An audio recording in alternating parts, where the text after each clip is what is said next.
jërë ngeen jëf mbokku déglukat yi buñ leen nuyu ba gën a sell Sud FM seen rajo 98.5 ñëw ngeen seen émission jano bi tey jii suñu gan moom mooy Tanor Diamé nekk greffier nekk tamit responsable Pastef sa Nioro Tanor Sud FM mu ngi lay nuyu. maa ngi lay fay sëñ bi Ndiaye di nuyu waa Sud FM yëpp di nuyu seen ay auditeurs di nuyu également sénégalais yi ak sénégalais yi ñuy déglu yëpp di am yaakaar ne ñëw bi ñu fi ñëw tey dina amal njëriñ askan wi. loolu sax lañ moo tax ñu oola fii Tanor yow nag gis nañ ne bi mbirum Pape Malick Ndour fësee def déclaration boobu ci njëkk a jóg nga bokk def post Facebook bëgg na da nga koy porter plainte avant ñuy plainte sax gis nañ ne moom gendarmerie oo nañ ko def ko garde à vue après ñu bàyyi ko mu ngi bi nag ngay jàngatee les derniers développements de l'affaire Pape Malick Ndour. waaw d'abord damay fàttali ne man j'ai juste agi en tant que citoyen boo xam ne dafa xam li nekk di xew xam lu ñuy wax les enjeux de l'heure di liggéey ci justice xam aussi lan mooy la gravité des propos yi nga xam ne Pape Malick Ndour moom la tenir. gravité nga wax de. gravité. Ce sont des propos graves d'une extrême gravité mais aussi dangereux. Voilà lu tax ma wax ko mooy ñoom dañoo organiser marche pacifique. waaw ñu autoriser leen ko. ñu dem fa di ne dañuy ñaxtu jàpp bi nga xam ne jàpp nañ ko ñenn ci ñoom ñoo xam ne dans le cadre de la reddition des comptes. waaw man ma jàpp ne boo demee foofu en tant que kilifa koo xam ne amoon nga fi ndomboy tànk. mën ngaa wax lu la neex. teg ko ci parloo teg ko ci tamit li nga yaakaar ne mooy dëgg waaye sagu askan wi maanaam màndargay réew mi ak baatu askan wi nga xam ne dañ ko dénk ay nit. waaw waroo ko salfaañi waroo nekk di xoqatal nit ñi parole yam fa wax. dafa ne nañu booloo ñoom. fexe jëlee fi ñi fi nekk. bu yemoon ci loolu rek.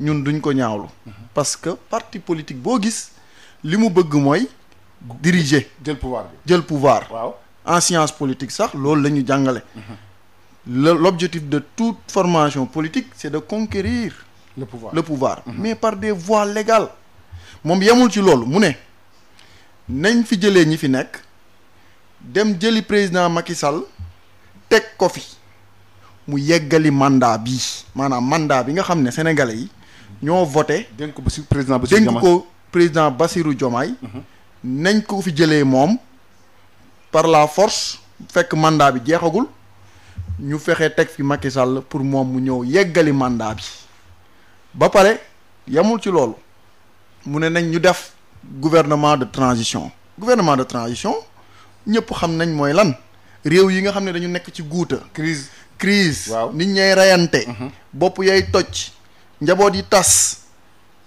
famille ya tasaaroo réew yooyu la ñuy def gouvernement de transition kon tey ñun suñ ko déggee ñun en tant que citoyen xam li xew ñun dañuy tiit moo tax nag ma jël sama responsabilité saisir justice man ak sama ñaari mbokk avocat man greffier la Abdinar Ndiaye ci la bokk Abdinar Ndiaye maître Abdinar Ndiaye maître Serge Diédhiou waaw nga xam ne ce sont de très bons avocats engagés pour la paix et la stabilité de ce pays ñu ne dañ ma ciy gunge ñu def nag ñetti correspondance bu si njëkk ñu jébbal ko le garde des Sceaux ministre de la justice di ko woo te di ko ñaan mu saytu kàddu yooyu ba pare def si ay jéego dans le cadre de ses prérogatives yi nga xam ne article 28 du code de procédure pénale moo ko may maanaam moom bu gisee ne nit def na infraction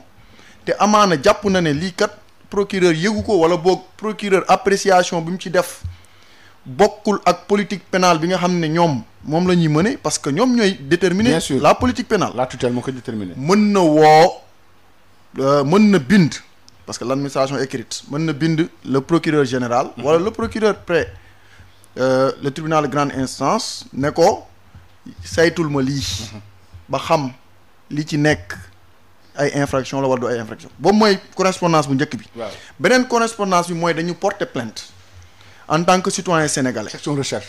ñu porter plainte au niveau du parquet. parquet waaw.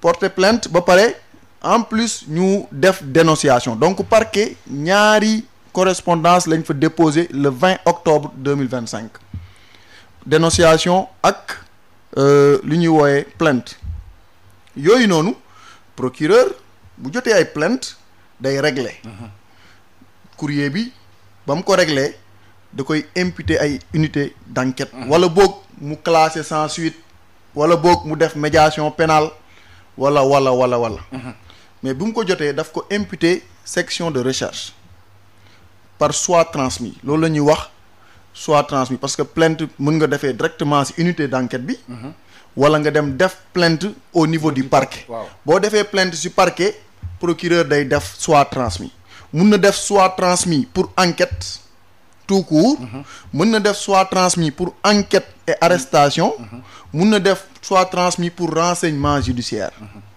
yooyu yëpp am na bi mu defee soit transmis yom sous les numéros 10 501 2025 et 10 502 2025 du 22 octobre 2025 bi ñu demee ci parquet ñu wax ñu lool ñun dem nañ foofu woo nañ suñu avocat wax leen ñu nañ demal ñu dem bi ñu demee foofu def nañ fa ay diligence après ñu renvoyer ñu à la semaine prochaine lu ci mel ni lundi wala mardi entre temps ñu toog ñu gis ne que woo nañ Pam Malick Ndour. avant oo bi sax est-ce que yow jotuñu la entendre section recherche yow jotoo fa dem. man dem naa fa. bi ma fa demee dossier bi. waaw si dossier bi. waaw bi ma fa demee j'ai fait des diligences xam nga rek jël ay kii joxe affaire yooyu noonu gars yi mën a def traçabilité dossier bi pour mën a. ci même dossier bi ci même dossier bi. mais jotuñu ma déglu nag. loolu moom je le dis. benn enquêteur jotuma entendre dañ ne ma naa dem ba semaine prochaine après dinañ ma woo. entre temps ci la li bëri xew nag. ñu ma dégg ñu ne convoqué nan Pape Malick Ndour. bi ñu ko convoqué sax man j'ai fait des démarches pour xam ba peut-être pour beneen affaire moo tax ñu convoqué ko wala en réalité pour affaire bi nga xam ne moom ci laa ko porté plainte par la suite il s'est avéré que en réalité dañ ko convoqué pour le discours qu'il avait tenu et pour lequel moi j'avais porté plainte et j'avais fait une dénonciation si lañ ko woo déglu ko man nag xaw ma la fa xew xaw ma lañ ko fa wax la fa xew daal mooy dañ ko def garde à vue bàyyi ko ci guddi gi après dégg naa waaw ñu ne dañ ko def garde à vue au début man góomu ko woon je me suis rapproché de plusieurs autorités source d'information pour xool est-ce que en réalité la garde à vue qui a été relayée sur les réseaux par une certaine presse était avérée après ñu ne ma waa effectivement dañ ko garde à vue donc là contre toute attente et je sais pas pour quelle raison ñu toog ba mu yàgg ñu gis ne que dañ ko bàyyiwaat loolu lañ ci am loolu lañ gis comme ñëpp mais nag après tout waaw nous restons sereins républicains et patriotes waaw xam nga justice aussi dafa am nu muy doxee waaw munoo wax ne yow li nga bëgg rek mooy am moom lañ lay defal yaa ngi dégg donte des fois nit mën na def lu leer nañu ñëpp ne infraction la mais l'opportunité des poursuites appartient au procureur exclusivement au procureur et à sa hiérarchie selon instruction yamuy jot ak yamudul jot donc foofu à ce niveau man yegguma fa xaw ma la fa xew d'accord voilà d'accord mais bu ñëwee ci wàllu propos gis nañ sax défense des droits de l'homme yi jàpp nañ ne on a tendance maintenant waxuñu ko pour ku neex lu waay nga wax à judiciariser le débat politique ku wax léegi ñu yóbbu la police yóbbu la DIC yóbbu la section recherche c'est-à-dire nit ñi sax dañuy am ragal di wax léegi te yéen Pastef daj ngeen lu nekk ci nguur gi par rapport à cette liberté d'expression encore une fois je vais précisément penser waxuma mukk ku nekk lu neex nga wax waxuma loolu mais le fait gis nañ fi lu bëree bëri ku wax rek daal ñu yóbbu la police ñu porter la plainte waaw xam nga boo defee comparaison xam nga tey ñun on a porté plainte man waaw j'ai porté plainte waaw j'ai fait une dénonciation j'ai fait j'ai rédigé 3 correspondances mais dans le passé mais l'appareil judiciaire qui est par ailleurs très répressif sous Macky Sall xaarul kenn porter plainte xaarul kenn def ñun daawuñu def dañ lay fekk sa biir kër parce que tu occupes des responsabilités dans le parti ñu fekk la sa biir kër jàpp la yóbbu buñ la yóbboo ba pare foofu la ñuy soog a xalaatee lan la ñuy teg sa kaw je vous dis c'est ça munoo ma wax tey ba léegi nii munoo ma wax tey ku mel nii Fatimata Zahra Wagué bu Tamba lan la def biñ koy tëj biñ koy jàpp kenn munu la wax lu mu def këram lañ ko fekk mu toog ak yaayam ñu ne ko kaay yow yaay Fatima Zahra mu ne waaw ñu ne ko topp ñu kenn munu la wax lu mu def ku mel ni Ousmane Diagne actuel PCA du FERA waaw lu mu def am na ku détourné benn une journal di ci def comédie mu ñëw partager ko ak reetaan émoticône loolu lañ ko tëjee kenn deful plainte kenn ñaxtuwul dañ lay ñëw fekk la sa kër jàpp yóbbu tey nag au moins Pape Malick Ndour def na la muy def le vendredi mbir yi di dem procureur waxu ko dara vendredi samedi dimanche lundi man j'ai déposé une plainte lundi mardi mercredi jeudi ba vendredi encore Pape Malick Ndour mu ngi ci dëkk bi dawul demul mu ngi toog kenn defu ko dara donc ça veut dire que changement am na dans la mesure où tey da ngay def sax teewul da ngay toog sa kër nekk ci jàmm tey da ngay def teewul même suñ la porter plainte buñ la defee garde à vue mën nañ la bàyyi waat nga ñibbi tey da ngay def ñëpp xam ne def nga ñu bàyyi la contre la volonté de la masse populaire contre. mais ay jàppaate ñu ngi am. contre. mais Tanor ñu dañ ko benn. da am na ay jéego mais Tanor am na ay jàppaate ñu ngi am. c'est-à-dire man li may expliquer c'est-à-dire yéen fi ngeen jaar am na ci yoo xam jël yoo xam ne encore une fois waxuma cautionné wu ma koy wax ay saaga yu ni mel. mais am na yoo xam ne jàpp est-ce que jar na jàpp ay nit. parce que nit sax bu ñu ko jàppee ci la ñu xam après li mu def. xam nga dafa am suñu benn formateur bu mag. un éminent magistrat bu ñu doon wax ne. le but du droit ce n'est pas de faire de la justice. Le but du droit, c'est quoi? Ce n'est pas de faire la justice, mais c'est de réguler la société. Je suis d'accord. yaa ngi dégg ñi nga xam ne jàpp nañ leen ñu ci bëri du ma lim ay tur mais ñu ci bëri à l'audience ils ont présenté leurs excuses ils ont présenté des excuses kon ñoom xam nañ ne def nañu la réalité est que bi ñuy nekk ñoom ci nguur gi dañ daan def te dara du leen ci fekk dañ daan saaga Ousmane Sonko dañ daan saaga waa Pastef dañ daan saaga ay xeet dara du leen ci fekk mais tey bi nga xam ne nekkatuñ ci pouvoir amatuñu koo xam ne mooy jël téléphone woote bàyyil diw ñu bàyyi réellement la loi la justice fait son travail. D'accord. Voilà. suñu kan tey di fàttali moom mooy Tanor Diamé greffier nekk responsable Pastef bu Nioro du Rip alors temps ñëw ci wàllu dette cachée bi nga xam ne fi mu toll nii moom mooy ay di njàmbat alors chaque semaine ak développement yu bees ministre FMI sax ñëw ne fi mu toll nii keroog sax ministre bi wax na ko Abdourahmane Sarr wax na fi mu toll nii la dette elle est soutenable ba ñëw renégocier waat suñu diggante ak FMI alors am na tamit lu ci bees dañu ñëw sax ci mise en accusation ki nga xam moo nekk président Macky Sall alors dette cachée bi noo koy jàngate ak débat bi nga xam suscité na ko. waaw débat bi man je pense que fu ñu ko bëgg a yóbbu. jëmul foofu. fan la débat bi jëm fan la débat bi war a jëm yow pour yow. débat bi fu mu war a jëm mooy restons sur les principes. waaw lesquels. les principes mooy lan. waaw Sénégal. c'est un pays qui se veut être un état de droit. waaw benn. mu am ay textes ay lois yoo xam ne daf ko signé. convention yenn yi yeneen yi ay lois yoo xam ne dañ ko voté assemblée. bu si njëkk mooy Sénégal dafa bokk ci UEMOA. UEMOA am ay directives yu muy joxe par rapport à la transparence. waaw Sénégal am lu ñu wooyee code de transparence.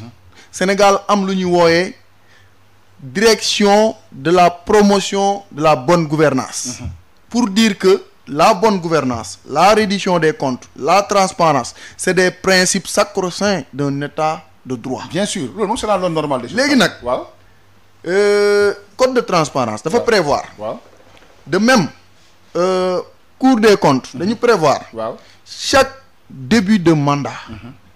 dañu war a def benn rapport. sur l'état des finances publiques. rapport boobu IGF da koy def bu ñu paree pour plus de transparence ñu ne ko déedéet rapport bi ñu defal baax na. mais dañ koy dem yóbbu Cour des comptes mu saytuwaat ko. certifié ko. ñu soog ko jàppee comme rapport boo xam ne nii bu dëgër këcc la. IGF bu mu defee saytu may rappeler nag ñoom mosuñu koo def. waa ñi fi jógee. waaw mais ñoom dem nañ tànn. non dama la bëgg wax rek. dama la bëgg wax ne la. loolu. waaw c'est l'ordre normal des choses mais ñoom daaw ñu ko def. et ils étaient tenus de le faire. 2019 Macky bu muy amaat mandat. dafa waroon ñëw def loolu d'abord. état xool finance yi fu mu toll. lan moo dëng lan moo kii. léegi nag ñun ñu ñëw def ko en 2024 ñu gis ne. déclaration ya ñu defoon au niveau du FMI ak li am en réalité dafa am écart bu ngand parce que ñoom newoon nañ ñu ngi ci 70% du PIB en matière de dette alors que romb nañ 100. yaa ngi dégg. waaw léegi bi ñu jógee ko rapport boobu noonu ñu yóbbuwaat ko Cour des comptes gis ne liñ ko joxoon sax moom romb na loolu ña nga sa 117 yaa ngi dégg. FMI ñëw ne d'accord pour plus de clarté et de transparence dama koy joxaat keneen ñu soumettraat ko keneen koo xam ne dafa neutre. cabinet Mazars ñoom ñu gën koo yokk far tey fii ñuy wax tey ñu ngi wax naan 130% la toll. ñuy wax aussi di rappeler ne FMI du moom mooy ñu bëri dama leen di dégg ñuy wax non. dette bi mënuñ ko làq ba FMI du ko xam. ak mën a nekk parce que FMI. waaw moom ñëwul ne maa lay gérer say compte maa lay. déedéet day jox caution la lay jox. moom day ñëw toog. ne la indil nga indi ne ko man sama état des finances fii la toll. mu dem seet gëstu kii vérifier ne waaw li nga koy jox yow moom ci loolu lay tënku parce que il y a une présomption de bonne foi. tey. finance publique dafa sérieuse ba nga xam ne ña fay nekk di fa liggéey dañ leen di waatloo kon tey yow boo demee nga jël say données nga jox FMI day jàpp ne yow bëgg nga sa réew day jàpp ne yow xanaa doo seetaan luy rey Sénégal ak sénégalais yi juste pour say intérêt bopp day am ci yow confiance. confiance boobu nag moom la ñu trahir confiance boobu moom la Macky Sall trahir confiance boobu. moom la waa APR trahir ba tax na tey parler de haute trahison mais c'est tout à fait logique dinañ ci ñëw et normal dañ ñëw tanoor ci loolu voilà alors gis nañ sax ñoom semaine bi ba tey ñoom seen avocat yi def nañ point de presse ku ci mel ni maître Olivier Sur ñoom maître Amadou Sall avocat yëpp ñoom def nañ point de presse bind nañ leen ñoom di laaj li nga xam moom moo jëm ci wàllu rapport bi mais jusqu'à présent ba léegi gars yi wane guñu rapport bi ñoom loolu lañ bëgg nee nañ daal amul dette cachée mais rapport caché moom looy expliquer ces propos de l'APR. lu may wax bu ci njëkk mooy. ñun amuñu benn problème ak l'exercice légal. et vraiment légitime du métier d'avocat entre la France et le Sénégal. dañu am convention boo xam ne depuis 1974. entraide judiciaire. coopération judiciaire France Sénégal avocat sénégalais yi dañuy jógee koo fii di dem plaider en France avocat français yi di ñëw di plaider au Sénégal xanaa kay ñoom ñoo amul woon dégg-dégg boobu ak mandute boobu ba fi bu Juan Branco bëggee ñëw fii ñu tere ko ñëw kon loolu ñun amuñu ci problème il a le droit cet avocat français ñëw def point de presse et cetera mais damay wax rek ne lan ngay wax ba léegi. waaw amul benn acte.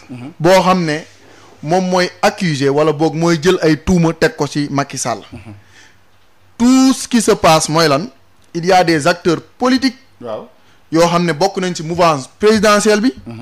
ñooy laaj ak ñenn ci askan wi. waaw lu ci bëri ñooy laaj na justice jël ay matuwaayam ci Macky Sall ci dette cachée bi ñu woo ko mu leeral te loolu lu normal la yow nag bu fekkee sa client dañ ne nañ ko woo mu leeral c'est un acteur politique Macky Sall parce que ba léegi mu ngi politique bàyyiwul politicien la tam voilà léegi moom c'est un acteur politique ñii wax ne nañ ko woo yóbbu ko haute cour de justice c'est des acteurs politiques lan moo tax indi luñ ko une réponse politique mais ñu dem jëli ay avocat ku moom xar mi nga bàyyi buum bi loolu lan lay wundu ñaari mbir lay wundu muy ban ak ban bi si njëkk waaw Macky Sall tiit na xam na la mu def amatul garantie dinañ ko topp yëg na ko amatul sagom loolu mooy benn bi ñaar beneen bi mooy waaw ils veulent détourner les Sénégalais parce que yow luñ la wax indil ñu leeral ci dette cachée bi léegi nga ñëw ne non indil leen ñu rapport rapport bi pourquoi du ngeen joxe rapport yooyu Ousmane Sonko waaw biñ koy condamné ci Mame Mbaye Niang waaw ñëpp xam nañ ne rapport bi am na waaw mais lan moo tax munu ko produire parce que munu ci woon jot parce que gis nga mbirum finance publique c'est tellement sérieux sànq wax naa la ko ña fay nekk dañuy waat seen courrier sax loo xam ne des écritures de l'administration des finances c'est estampillé confidentiel du fowukaay yi rapport boobu noonu gouvernement bi présenté na ko avec sérieux jox ñu ay détails ñoom suñu mënee ñu xaar bés bu ñu defee procédure de mise en accusation bi nga xam ne assemblée lañ koy defee le rapport sera sur la table jarul yàkkamti ñoom lan la ñuy daw bay daanu xanaa wóoluwuñ seen bopp. ñoom daal nee nañ c'est une entrave à la défense. bés non est-ce que yow ba léegi da ngaa dégg ñu ne woo nañ Macky Sall pour enquête est-ce que yow da nga dégg ñu ne woo nañ Macky Sall assemblée. loolu dégguma ko. waaw kon ñoom lu ñuy laajte ci rapport. ils veulent nous détourner de l'essentiel. nañu bàyyi ba ñu woo ko te nag dinañ ko woo. ah bon bés buñ ko woowee mise en accusation au niveau de l'Assemblée générale qui sera voté.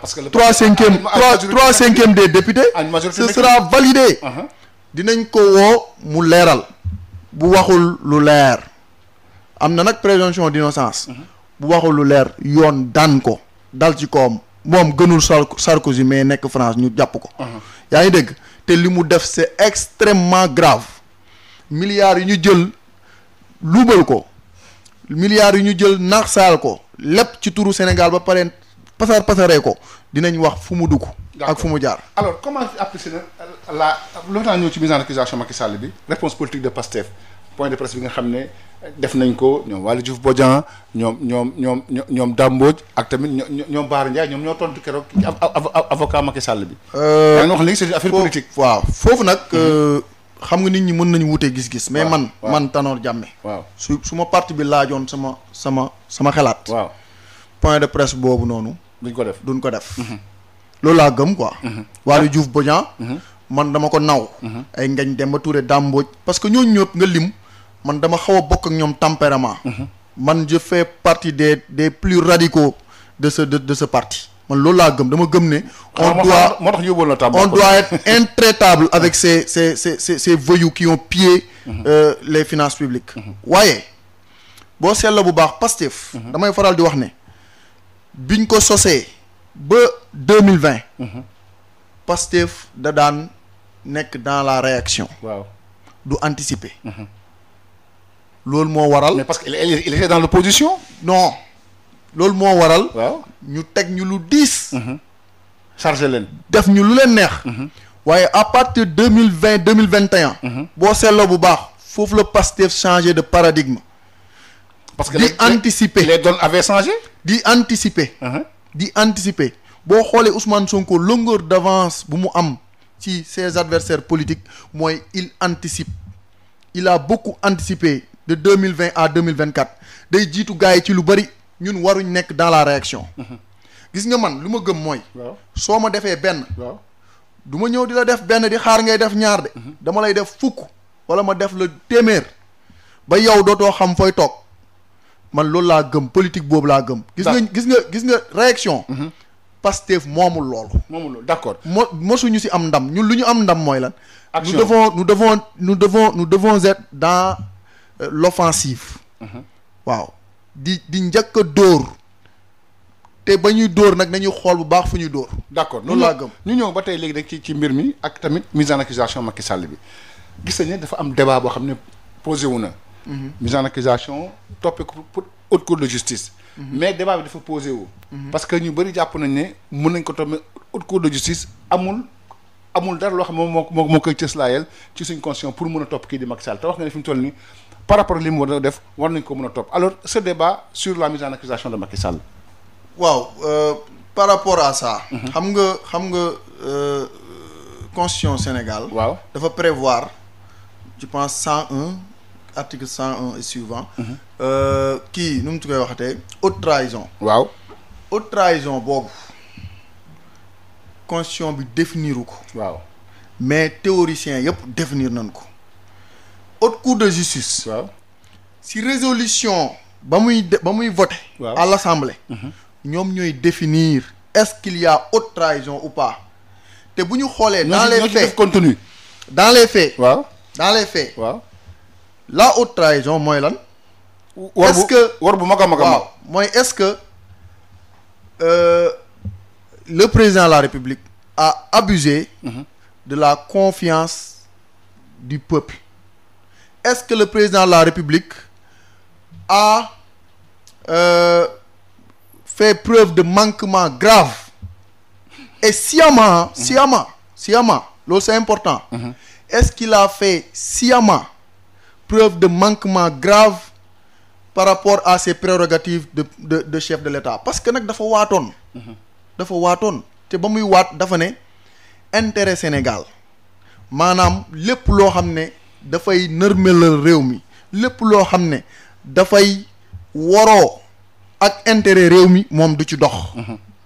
est-ce que tey Macky li mu def ci dette bi intérêt réew mi la du intérêt réew mi.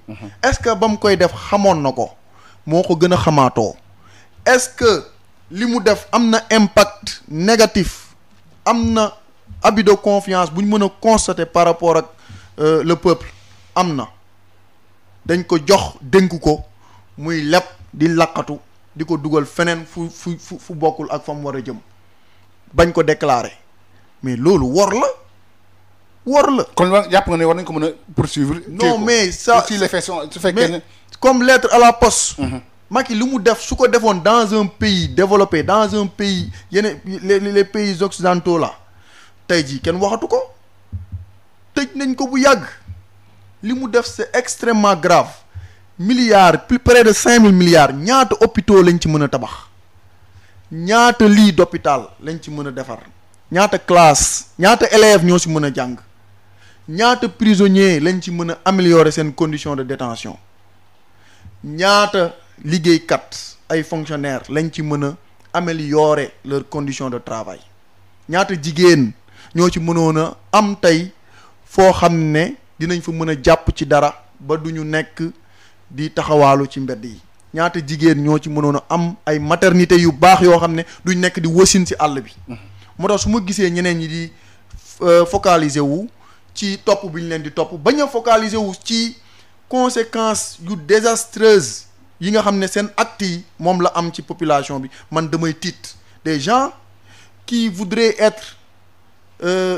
devenir président de la République ñoom ñooy ñëw tey di défendre Macky Sall naan dette cachée amul dette cachée te pourtant au début dañu ne woon dette cachée amul rapport Sonko bi lañ doon wax cour des comptes du ko approuvé cour des comptes approuvé ko ba raw ko ñu ne rapport cour des comptes bi FMI du ko approuvé FMI approuvé ko ba raw ko barki Dembo Ndiaye secrétaire général FMI ñëw wax ju leer naññ ci anglais même ñi déggul anglais sax dégg nañ la mu wax ñu ne non waxul loolu waxul dette cachée dette non déclarée la wax mal déclaration xaw ma nag la ay waxu caaxaan yoo xam ne c'est-à-dire ñoom dañoo miin lu bon ba nga xam ne dara aayatul ci ñoom. d'accord voilà alors ñu ngi wax ci mbirum Madiambal Diagne gis nañ tamit nga def ci benn genre poste xam ngeen noonu da ngeen xarañ ci wàllu xarala yu bees yi récemment sax il a été interpellé puis placé sous contrôle judiciaire. sa lecture par rapport au dernier développement ak mbirum Madiambal bi. mbirum Madiambal bi aussi man lu ma ci bëgg a wax rek mooy d'abord di ñaawlu acte bu mu def ban acte. C'est un acte anti-républicain. Il a fait preuve de manque de patriotisme et de respect envers les institutions. Madiambal Diagne dañ ko tuumaal. di ko topp moom ak ay doomam ak soxnaam ñu jàpp ay doomam jàpp soxnaam moom ñu convoqué ko Madiambal Diagne convoqué nañ ko en bonne et due forme mu déchargé loolu il faut mu leer. avant muy daw convoqué nañ ko mu fexe ba daw loolu pour man c'est un acte à la limite su ma koy teggin mayoon ma wax beneen mot. mais disons que c'est un acte lâche. ne serait-ce que pour ses enfants pour son épouse waroon na bañ lu mel nii. dafa dem pour préparer sa défense. non loolu waxi caaxaan la. léegi nag dem na France. Sénégal dafa am sànq maa ngi la koy wax. convention ak France. 1974 foofu boo fa demee ci article 59 bi ñu ngi wax ci nan la ñuy def ba nga xam ne nit su defee njombe ci benn réew ci ñaar yooyu noonu. dem toog daw làqatu ci beneen ba ca des ñu mën a fexe ba mu ñëw ci réew bañ ko soxlaa. pour mën koo at. si yoon. tey justice dafa amoon ñaari option muy ban ak ban. dafa amoon option extradition. waaw amoon tamit option commission rogatoire. commission rogatoire mooy lan juge bi nekk fii pour judiciaire financier danaan. waaw Madiambal ñëwul waaye ma nga France teewul man mën naa ko la mu bëgg a def fii Sénégal ma mën naa ko def France à travers un juge d'instruction ba nga xam ne ma nga France loolu mooy commission rogatoire mooy juge bi day sant moromu juge am. mu defal ko poser ko ay acte defal ko ay audition defal ko ay kii ñu koy waxee perquisition wala boog ay mandat et cetera et cetera wala mu def extradition mooy lan par voie diplomatique la ñuy jaar. mais à travers le ministère de la justice à travers le parquet général du ressort bu fi nga xam ne foofu la nekk dañ koy jël foofu mu nekk indi ko Sénégal par la force à travers Interpol di fàttali ne Interpol. bi nga xam ne mooy police internationale la. doxul ci ay politique doxul ci ay caaxaan te tamit du da ngay toog fii rek ne leen jàppal leen ma diw rek ñu jàpp ko dossier bu dëgër këj moom ngay teg seen loxo ñu étudier ko suñ ko étudier secrétariat général bi xool ne élément yi nga indi ci dossier bi ak indices yi nga wane c'est des indices concordants pouvant légitimer l'arrestation de la personne visée su ko defee ñu daal di koy arrêter buñ ko arrêté jébbal ko réew ma nga xam ne foofu lañ ko jàppee. réew moomu selon ces lois parce que foofu nag moo tax may attirer attention ñi nga xam ne jàpp nañ ne justice France dafa nekk ci caaxaan wala et cetera dafa am ñoom tamit ni ñuy doxale xam nga par exemple justice française dafa am juge des libertés. waaw foofu bokkul ak fii nga xam ne juge d'instruction bi mooy def lépp mooy moom ak procureur rek ñoom ñooy nekk ci dossier bi.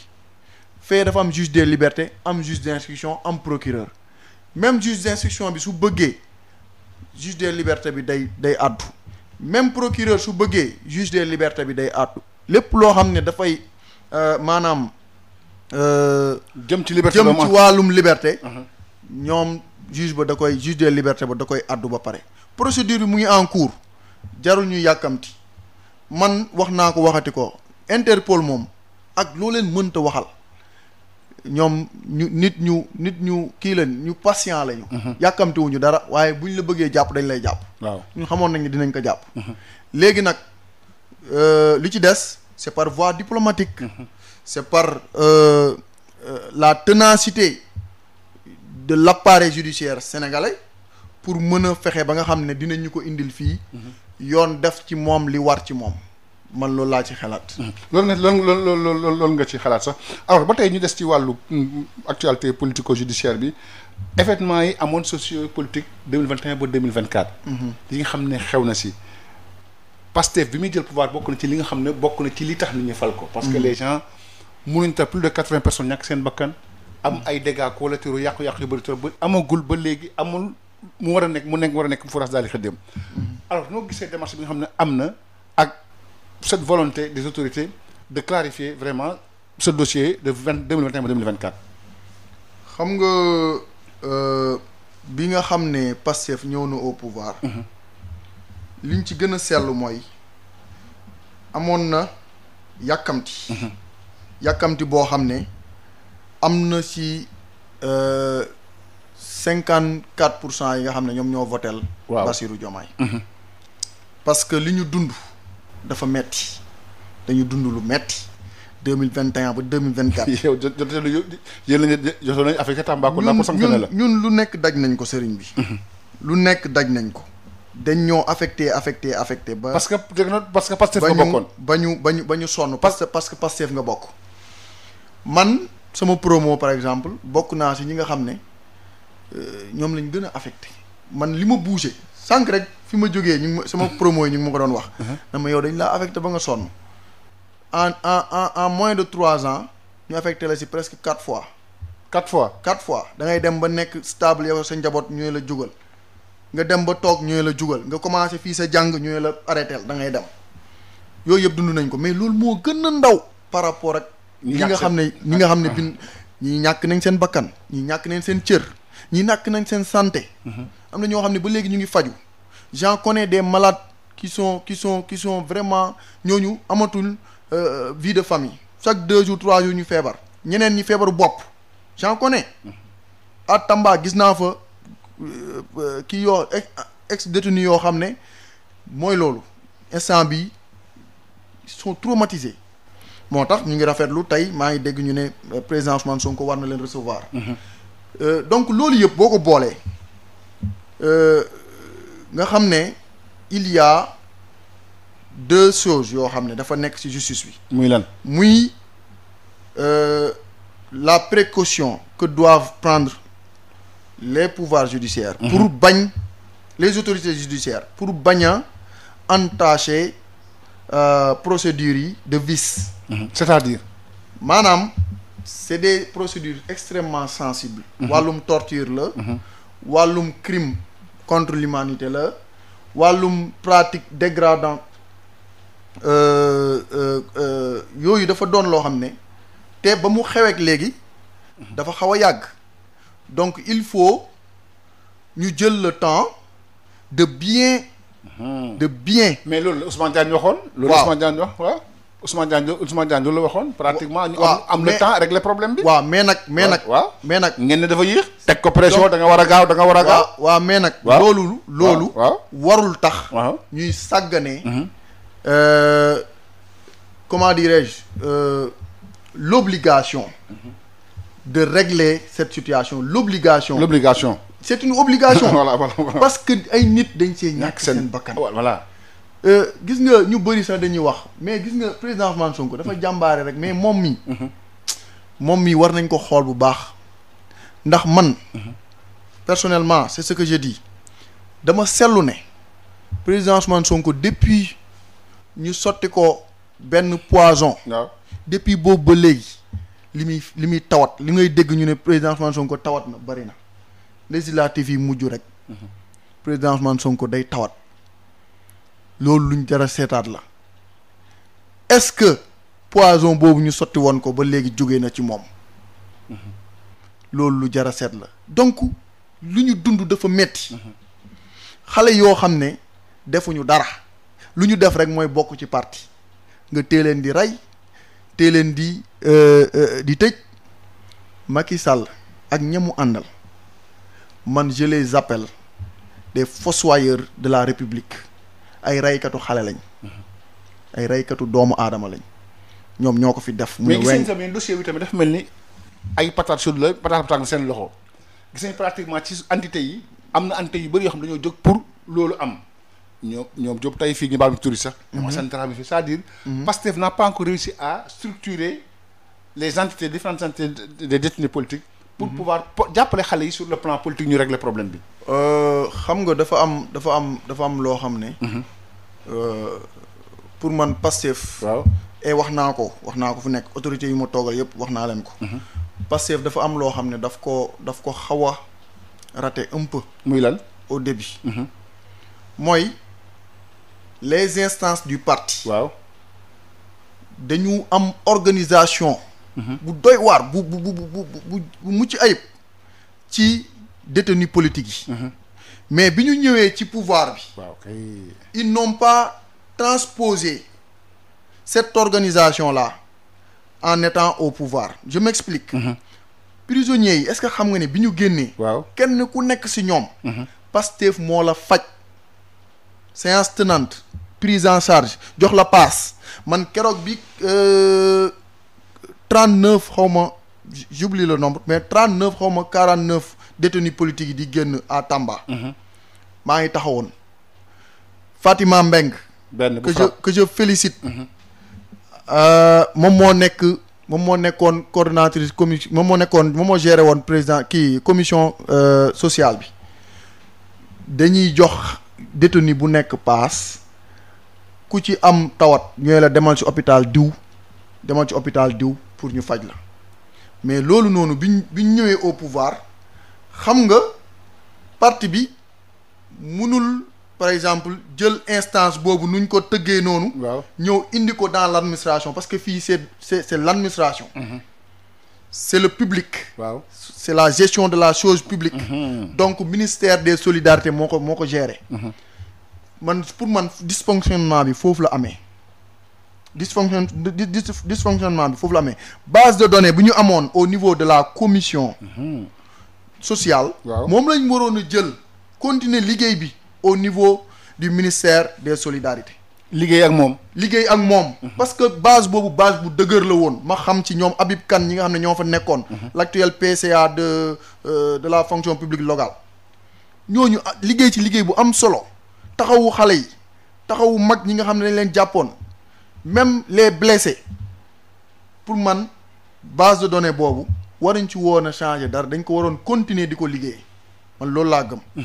bon mais nag le pouvoir administration dafa am aussi ses réalités. bien sûr mais pour dire aussi. Ouais. Que par rapport ak justice bi nga waxoon noonu. xam nga Yacine Diagne madame Yacine Diagne. ministre de la justice. biñ ko tabbee dafa am texte bu ma defoon. texte bi dama ciy wax ne maa ngi ko intitulé woon changement de ministre de la justice garde des sceaux entre attente et obstacle noonu laa ko tuddee woon. foofu maa ngi fay wax ne dafa am ñaari obstacle yoo xam ne madame Yacine Diagne su moytuwul loolu mooy nekk problème am. muy ban ak ban. bu si njëkk mooy dafa am dama ne les chantiers sont nombreux bu ci njëkk mooy mise en place effective de la haute cour de justice poursuite pour crime contre l'humanité torture pratique dégradante contre des dignitaires de l'ancien régime ma ne loolu dafa laaj une expertise boo xam ne bu dëgër lay doon mais aussi dafa laaj ñu fexe ba nga xam ne du ñu def vice de forme ci dossiers yi. na nekk dossier yu maanaam yu sensible lay doon. yu wóor na nekk dossier yu solide. yoo xam ne dina am preuve parce que aussi topp ay nit pour que à la fin ñu relaxer leen ñoom ñëpp loolu amul njëriñ. képp ku def nañ ko topp mais bu ñuy toppee na fekk am nañ lu dëgër mais beneen obstacle bi mooy lan nee naa le second obstacle majeur tient au risque de résistance interne au niveau de la justice. comment résistance interne.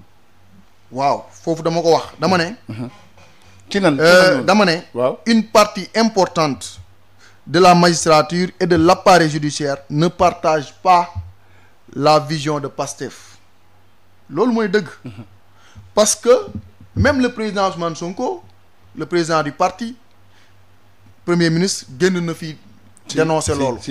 di ne moom dafa sellu ne mu ngi ci nguur gi mais teewul ba léegi dañ koy sonal. mais c'est parce que la justice di teg ci moom elle est indépendante. waaw mais d'accord mais nañ ko nañ ko teg ci yoon. waaw nañ ko teg ci xam yoon nga ne léegi atte taxul ñu def lu la neex. yaa ko wax léegi waaw loolu laa wax. loolu yaa ko wax léegi te moom moo am. voilà mu ngi noonu. justice bi bàyyi Pape Malick Ndour démb. waaw moom moo jàpp làmmiñu daaru bi nga xam ne Pastef la bokk. waaw waaw. justice bi moo jàpp Bassirou Fofana également. mais jàpp Moustapha Diakhaté. waaw mais justice bi bàyyi kii mu ñibbi Mansour Faye. waaw moom moo jàpp Kairé barki Dembo Ndiaye. ah. waaw loolu dëgg la wala dëgg. dëgg la waaw. léegi nag loolu yëpp na fekk ñu teg ko ci yoon. mais bu fekkee dafa am ñoo xam ne dañoo liggéeyu contre le président Ousmane Sonko parce que démb ak barki démb am na lu mu doon wax te neexu leen. wala am na lu mu doon def te neexu leen. xamuñ ne loolu c'était des actes politiques qu'il fallait poser pour changer le pays. ñooñu bu fekkee loolu ci loolu lañ nekk nañ ci génn bu fekkee ne ci loolu lañ nekk ñun duñ leen may dara dinañ xeex ak ñoom pour jëlee leen ci. parce que nag réew mi. waaw. Justice indépendante d'accord. waaw. mais justice équilibrée qui n'obéit qu'à l'autorité suprême de la loi. d'accord ñu ñëw nag ci parti bi di Pastef lañ koy la ñuy jeexale émission bi li des nag bëreetul Tanor Diam yow nag yaa jiite Pastef bu Nioro alors Pastef non jiitewu ma ko de. non yaa dama cee bokk waaw ba yaa jiite Pastef yaa bokk ci Pastef bu Nioro. ñëw ci parti Pastef gis nañ ne Pastef bi nekk pouvoir bi léegi invité naa fi Diop Taïf benn. nee na pratiquement la base est devenue mécontente. te bu ngeen deful ndànk vous risquez de perdre les prochaines élections parce que amatul ce lien entre la base et le sommet. non xam nga sëriñ bi. loolu pour man ay wax la rek taxawul. damay joxe exemple Nioro gi ma dëkk. waaw Nioro ñun biñ fay gagné. waaw il y avait des ministres. waxuma un ministre de. si mais des ministres. mais boobu y avait un vent de changement. des DG. y avait un vent de changement non déglu ma rek des DG. waaw des DG. waaw tey jii may wax ak yow. des PCA amoon na fa. mais tey jii may wax ak yow. amul benn nomination boo xam ne am na au niveau de Nioro du le département amul. dans tout le département. 15 communes. amoon na 2 ministres des plus de 3 DG xaw ma mais amuñu teewul tey lañ gën a gëm Ousmane Sonko. tey lañ ko gën a gëm affaire bi du question de base bi homme politique bi leader politique Pastef amul beneen leader bu dul Ousmane Sonko man loolu laa gëm. ah bon amul ñun topp ñu keneen ku dul Ousmane Sonko waa ji topp ci Jomaay. maire bi naan ki topp ci Jomaay. waaw moom mu sell mi ñun moom kese lañ gëm gëmuñu keneen député woo PCA woo DG woo ministre képp ku fonk sëriñ bi. fonk nañ la ku ko fonkul faalewuñu la loolu moo tax ma ne la loolu muy wax mënul am incidence parce que tey ak non je veux dire ya allez-y non dama lay wax base bi waaw maanaam waaw ce lien là qu'il y avait entre waaw les responsables politiques et la base amatul les responsables politiques locaux non déglu ma rek damay bul ma talil bàyyi ma ñëw dama ne dans le passé waaw parti politique yi lu ñu miinoon mooy day am ay responsables politiques yu nekk au niveau local ñoom ñooy ngénte doom yi ñoom ñooy joxe xaalis ñoom ñooy pasare ñoom ñooy def ñoom ñooy dindi base bi ñëw di leen topp di toog seen kër yi ñuy togg ay mbana ceeb bu DG bi ñëwee ñëpp taw DG ñëw na muy joxe enveloppe di defi affaire ñun xamuñu loolu. ñun xam nga lu ñu xam. waaw résultat tey est-ce que DG bi ñu fal mu ngi liggéey. est-ce que ministre bi ñu fal mu ngi liggéey. bu nekkee mu ngi liggéey rek man sama yoon nekkul ci lu ci des. sama dépense maa koy yoral sama bopp. ñun loolu lañ xam. mais et l'animation de la base foofu laay waxee Tanor. animation bi. mënul nekk benn. par rapport ak bi ñu nekkee ci opposition parce que bi ñu nekkee ci opposition. maanaam kenn dénkuñu woon le pouvoir public tey munoo par exemple un DG comme Ngagne Demba Touré. waaw munoo wax ne. day bàyyi bureau am pendant une semaine. dem topp politique bi di dem. les cellules. ñoom ñoo war a liggéey. est-ce qu'il y a cette animation du parti est-ce qu'il y a animation. mu ngi am. animation baa ngi am nii fu ma nekk di wax ak yow nii. boo demee fu mel ni Tamba. waaw ña ngi fay waajal don de kit scolaire boo xam ne JPS moo ko organisé. boo fa demee aussi ña ngi fay waajal leneen ak leneen bugguma wax parce que damay bàyyi la voix autorisée mu def annonce bi mais boo demee fu mel ni Nioro. man sama bopp. waaw maa ngi fay waajal journée de l'état civil. yaa ngi dégg. waaw boo demee Nioro. JPS ba ma ngi fay waajal don de kit scolaire boo ñëwee tey au niveau de kii ñu koy waxatee foo dem au niveau du Sénégal activités yi ma ngay am. kon y a pas ce rupture de lien entre le sommet et la base. amul c'est-à-dire perception la. perception bi mooy lan. waaw nit ñi dañoo bëgg. waaw gars yi les DG et les ministres nañ meloon démb ak barki démb seen gox yi di fa toog tout le temps ñu nekk fa non loolu mënul nekk. mais président Ousmane Sonko wax na leen il doit se rendre accessible am na ñoo xam ne doo leen soxla ba jot leen léegi. waaw on doit être accessible. waaw loolu moom c'est une réalité. voilà loolu man dama see d'accord. mu ngi noonu mais dama ne. waaw nañ doon toogee seen kër ya seen dëkk ya. mënuñu ko def parce que nous avons un pays à redresser. munoo déserter sa bureau dem toog ay une semaine 2 semaines ci ay politique loolu munul nekk ñun ñi nga xam ne amuñu responsabilité publique buñ ñu jox nekkuñu PCA nekkuñu DG nekkuñu ministre ñun ñoo war a animer la base